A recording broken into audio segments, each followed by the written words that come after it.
Hello students, आज हम solid state chemistry से जो है एक नया टॉपिक लेकर आप लोगों के सामने उपस्थित हूँ मैं। और हमारा आज का टॉपिक है to calculate number of points particles और atoms in a unit cell. देखिए, इससे पहले हम बात करें आगे तो मैं बात करूँ कि यूनिट सेल होती क्या है। यूनिट सेल जो है वो किसी भी क्रिस्टल लैटिस की वो सबसे छोटी इकाई होती है जिसको हम 3 डायमेंशन में अगर डेवलप करते हैं तो पूरा क्रिस्टल लैटिस जो है वो तैयार हो जाता है।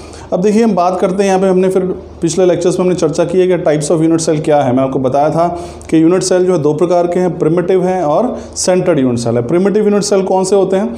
वे यूनिट सेल जिनमें जो एटम्स हैं या पार्टिकल्स हैं वो केवल और केवल कॉर्नर्स पे या किनारों पर ही उपस्थित होते हैं। जैसे कि यहाँ पे देख सकते हैं आप कि मैंने एटम्स को बनाने की कोशिश की है, ये किनारों पर मौजूद हैं, तो ये प्रिमिटिव यूनिट सेल है। दूसरी हम बात करते हैं जो सेंटर्ड यूनिट सेल, वो 3 प्रकार की थी। उसमें हमारे पास पहला प्रकार कौन सा था? That was body centred. Body centred unit cell क्या होता है? जब किसी भी यूनिट सेल, एक क्यूब के जो 8 किनारे हैं वहाँ पर तो एटम्स मौजूद होंगे ही होंगे, लेकिन पूरी बॉडी के सेंटर पर भी एक जो है जो स्फीयर है या पार्टिकल है वो मौजूद होगा, तो इसलिए उसको हम बोलेंगे बॉडी सेंटर्ड। दूसरी जो कैटेगरी थी सेंटर्ड क्यूबिक यूनिट सेल की, वो थी फेस सेंटर्ड। अब हर क्यूब के 6 फेस होते हैं, जैसे आप यहाँ देख सकते हैं, और हर फेस के अगर सेंटर पर भी एक एटम या पार्टिकल मौजूद होगा तो वो जो यूनिट सेल होगा that will be called face centred unit cell. ध्यान रखिए, कॉर्नर पे, किनारों पे तो होंगे ही होंगे, उसके साथ साथ यदि सेंटर पे है तो बॉडी सेंटर्ड है, फेस के सेंटर पे है तो फेस सेंटर्ड, और 2 अगर हमारे पास यूनिट सेल एक लंबा है तो उसके अगर एंड के सेंटर्स पर है तो एंड सेंटर्ड भी हो जाएंगे। तो ये हमारे पास अब एक यूनिट सेल में देखिए, अगर हम बात करें, मैं कहता हूँ कि क्यूब के जो 8 कॉर्नर्स हैं उन पे एक जो है स्फीयर रखा होता है, लेकिन आप ध्यान रखिए कि जो कॉर्नर पे जो एटम या स्फीयर रखा गया है वो पूरा एक इस हिस्से में नहीं आता है। ये सबसे छोटी इकाई यूनिट सेल है।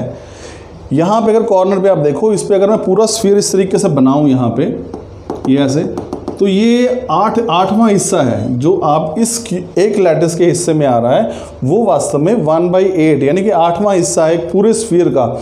एक पूरा स्फीयर है, उसको अगर आप 8 बराबर हिस्सों में काटोगे तो वो जो 8वां हिस्सा बनेगा वो इस किनारे पर आ रहा है। वैसे ही 8वां हिस्सा इस किनारे पर, 8वां हिस्सा इस किनारे पर, तो पूरा स्फीयर जो है वो यूनिट सेल के हिस्से में नहीं आता है जब वो कॉर्नर्स पे उपस्थित होते हैं। अब देखिए, यहाँ पे जांच करने वाली बात ये है कि इस यूनिट सेल के अंदर, चूँकि ये क्यूब है, घन है, तो इसमें हमारे पास 8 कॉर्नर्स हैं। तो 8 कॉर्नर के हर कॉर्नर पे कितना हिस्सा आ रहा है? 1/8। तो कुल मिला के अगर मैं सभी को आपस में जोड़ दूं तो कितने पार्टिकल्स बनेंगे एक यूनिट सेल के अंदर? वो बनेंगे 1/8, और कितने कॉर्नर्स हैं यहाँ पे? 8। तो कितना आ गया? 1। इसका मतलब कि एक प्रिमिटिव यूनिट सेल के अंदर जिसमें एटम्स जो हैं वो सिर्फ किनारों पर उपस्थित होते हैं, उनमें सभी कुल कितने पार्टिकल्स बनेंगे? केवल एक ही बनेगा, क्योंकि ये एक और गिने तो 8 नहीं बनेंगे, क्योंकि ये जो किनारों पे लगे हैं इसके इधर भी एक यूनिट सेल है, कुछ हिस्सा वो शेयर करेगा, ऊपर भी यूनिट सेल है वो भी शेयर करेगा, इधर भी यूनिट सेल है वो भी शेयर करेगा। तो इस किनारे पे केवल 1/8वां भाग ही इसके हिस्से में आता है। तो अगर हम बात करें प्रिमिटिव यूनिट सेल में जहाँ एटम सिर्फ किनारों पर उपस्थित होते हैं, तो नंबर ऑफ एटम्स कितने आएंगे? Z इज इक्वल टू, जो नंबर ऑफ एटम्स को कैसे दर्शाते हैं हम? Z से। तो 1/8 ये कितना है? क्योंकि 1/8वां हिस्सा है, और कितने कॉर्नर्स हैं टोटल? 8। तो कितना बन गया? 1/8 multiply 8 that is equal to 1। तो number of unit cell, number of atoms पर यूनिट सेल कितने हो गए? 1। तो ये सिंपल क्यूबिक के लिए हो गए। चलिए अब बात करते हैं हम यहाँ पे जहाँ फेस सेंटर्ड है। अब देखो, फेस सेंटर्ड में ध्यान रखिए, यहाँ पे कॉर्नर्स पे तो होंगे ही होंगे। कॉर्नर्स की कंट्रीब्यूशन तो हमने यहाँ पे देख ली, 1/8 गुणा 8 यानी कि 1। अब फेस के सेंटर पे बात करते हैं। देखिए, मैंने छोटा सा ये दिखाने की कोशिश की है। फेस के सेंटर पे क्या होगा? मान लो ये फेस है एक, तो इसमें आधा हिस्सा जो है वो नीचे यूनिट सेल के हिस्से में आएगा, देख रहे हैं आप इस तरीके से, और आधा हिस्सा जो ऊपर वो दूसरे इसके ऊपर जो यूनिट सेल पड़ी है उसके हिस्से में आएगा। तो यानी एक अगर हम बात करें यूनिट सेल की, तो फेस के ऊपर अगर 1 रखा है तो 1 में से केवल आधा हिस्सा ही इसके हिस्से में आता है। अब देखिए, फेस कितने यहाँ पर टोटल? 6, और 6 फेस की अगर हम बात करें तो हर फेस पे आधा आधा यूनिट सेल, आधा आधा जो पार्टिकल है वो पड़ा है। और अब किनारों पे तो हमारे पास कितने आ गए? किनारों से कंट्रीब्यूशन कितनी थी? 1, क्योंकि 1/8 गुणा 8, और फेस से कंट्रीब्यूशन कितनी होगी? 6 फेसेस हैं, तो 1 2 3 4 5 6 फेसेस हैं, लेकिन हर एक का कंट्रीब्यूशन कितना है? आधा। तो तो यहाँ पे आप देख सकते हैं कि जो कंट्रीब्यूशन आएगी हमारे पास, अगर ये देख सकते हैं आप यहाँ पे, तो ये कंट्रीब्यूशन कितना है 1/2, क्योंकि आधी कंट्रीब्यूशन है और कितने फेसेस हैं 6, तो यहाँ पे हमारे पास क्या है 3 जो है वो टोटल यहाँ पे बनेगा हाफ। तो यहाँ पे देख सकते हैं हाफ कंट्रीब्यूशन है। तो जो किनारे वालों की कंट्रीब्यूशन कितनी होगी, कितने एटम्स होंगे किनारों से 1/8 गुना में 8, तो ये कितना हो गया हमारे पास 1 हो गया।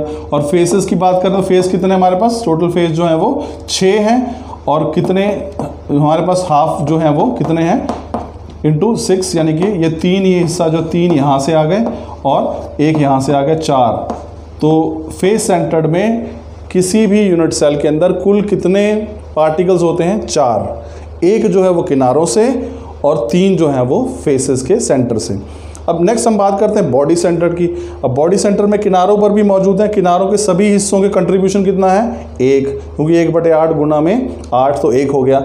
अब एक बिल्कुल बॉडी के सेंटर पे है, ये किसी से शेयर नहीं हो रहा, ये अकेला इसी यूनिट सेल के हिस्से में आ रहा है, तो 1 ये पूरा का पूरा इसके हिस्से में आ गया और 1 जो है वो 8वें हिस्से जोड़ के हमने यहाँ बना दिया। तो कुल कितना बच गया 1, और ये किनारे वाले जो हैं इनको जोड़ के 1, तो कुल कितने एटम्स हो गए 2। तो बॉडी सेंटर पे हमारे पास कितने हो गए, हमारे पास 2 हो गए। तो ये हमारे पास है नंबर ऑफ पार्टिकल्स को कैलकुलेट करने का तरीका। देखिए एक यूनिट सेल के अंदर कितने पार्टिकल्स होते हैं ये आप ध्यान रखिए। ये अगर सिर्फ प्रिमिटिव यूनिट सेल है, सबसे पहली बात तो ये ध्यान रखिए कि नंबर ऑफ पार्टिकल्स को हम Z से दर्शाते हैं। जो प्रिमिटिव यूनिट सेल है जहाँ पे केवल और केवल पार्टिकल्स किनारों पर मौजूद होते हैं, वहाँ पर उस यूनिट सेल के हिस्से में कितने पार्टिकल्स आएंगे, तो वो 1 ही आएंगे, क्योंकि हर किनारे की कंट्रीब्यूशन कितनी है 1/8, और एक क्यूब में कितने किनारे हैं 8, तो 1/8 गुना में 8 मतलब 1, तो इसका मतलब यहाँ पे कितने नंबर ऑफ पार्टिकल्स हुए 1। अब बात करते हैं फेस सेंटर की। कुल 6 फेस हैं और हर फेस के सेंटर पर जो एटम का कंट्रीब्यूशन है वो आधा है, तो 1/2 यानी कि आधा, और कितने फेस हुए 6, तो यहाँ पे कंट्रीब्यूशन कितनी हुई 3, तो 3 जो है वो फेस सेंटर से और किनारों से 1, टोटल मिला के तो हो गए 4। फिर बॉडी सेंटर की बात करते हैं, किनारों से हमारे पास 8, 1/8 गुना 8 यानी कि 1, और ये जो बॉडी के सेंटर में है ये किसी भी से दूसरे यूनिट सेल से शेयर नहीं होता, तो 1 ये और 1 ये 2। तो यहाँ पे सीधी सी बात आप देख सकते हैं, ये आप यहाँ पे इसको सिंपल करके लिखा है सिंपल क्यूबिक के लिए, यानी कि जो प्रिमिटिव यूनिट सेल है उसके लिए Z की वैल्यू क्या होगी, वो जो सबसे उधर बनाया है 1/8 multiplied by 8 that is equal to 1। तो सिंपल क्यूबिक के लिए Z की वैल्यू 1 होती है। फेस सेंटर के लिए, फेस सेंटर की बात करें तो किनारों से कंट्रीब्यूशन कितनी होगी 1/8 into 8 that is equal to 1, और 1/2, क्योंकि हर फेस जो है उस पर आधी कंट्रीब्यूशन होती है। 6 फेसेस हैं तो 3 यहाँ से आ गए, 1 यहाँ से, टोटल कंट्रीब्यूशन कितनी होगी Z। तो फेस सेंटर्ड क्यूबिक के लिए Z की वैल्यू कितनी होती है 4, और ऐसी बॉडी सेंटर के लिए कितनी होती है 1 बीच में जो पड़ा है, और किनारों के 8 जो हैं उनके 8वें हिस्से से 1 यहाँ से, 1 और 1 2। तो ध्यान रखिए Z की वैल्यू सिंपल क्यूबिक के लिए 1 होती है, ये याद रखना पड़ेगा आपको।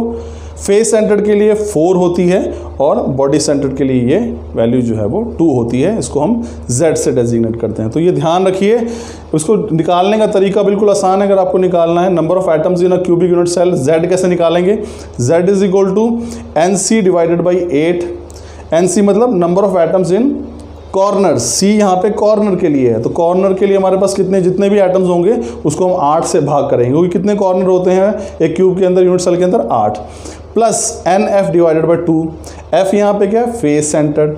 अब फेस कितने होते हैं हमारे पास, यहाँ पे फेस जो है वो उसके कंट्रीब्यूशन कितनी होती है आधी, तो 1/2 हो गया, और ये इन आई है जो इनसाइड है, तो बॉडी सेंटर की बात करेंगे वो 1 हो जाएगा। तो इस तरीके से आप इस फॉर्मूले का इस्तेमाल करके किसी भी यूनिट सेल के अंदर नंबर ऑफ पार्टिकल्स या एटम्स जो है वो निकाल सकते हैं। ध्यान रखिए, फिर बोल रहा हूँ, Z मतलब number of particles, simple cubic के लिए इसकी वैल्यू हमारे पास जो होती है वो 1 होती है, फेस सेंटर्ड के लिए Z की वैल्यू 4 होती है, और जो हमारे पास बॉडी सेंटर्ड है उसके लिए Z की वैल्यू जो है वो 2 होती है। So this was all about this topic students, thank you. ना